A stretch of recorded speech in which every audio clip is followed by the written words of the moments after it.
Hi, today we are going to learn about DMAT account. What is dematerialization DMAT?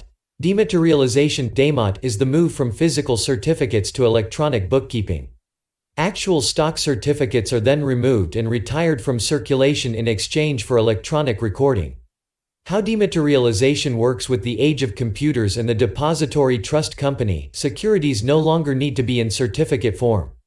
They can be registered and transferred electronically.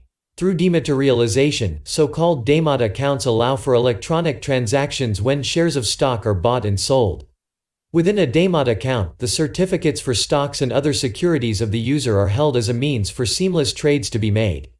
In earlier eras, transactions at stock exchanges were conducted by traders who shouted buy and sell prices. The deals were recorded on paper receipts. After the markets closed, the paperwork would continue in order to properly register all the transactions. The introduction of dematerialization served to eliminate such a paper-oriented process. Furthermore, by adopting electronic bookkeeping, this allowed for accounts to be updated automatically and swiftly. Dematerialization applies not only to stocks but also to other forms of investment such as bonds, mutual funds, and government securities. The use of dematerialization and DMAT accounts is comparable to using a bank and bank accounts to maintain one's assets rather than personally storing and exchanging paper money each time a transaction is made.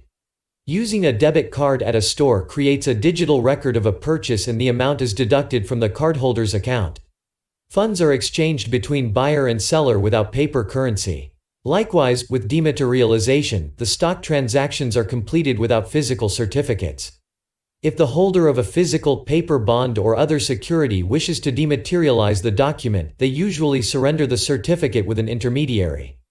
They should receive some sort of electronic notification that the record has been dematerialized and they may proceed with conducting transactions. Some assets, for example, publicly traded shares, require a DMAT account to engage in trades and other transactions. This is because markets now operate through electronic transactions rather recorded on paper.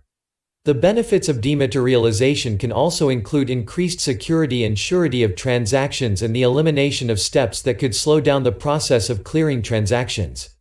Errors can be avoided that might otherwise be introduced in the handling of physical records.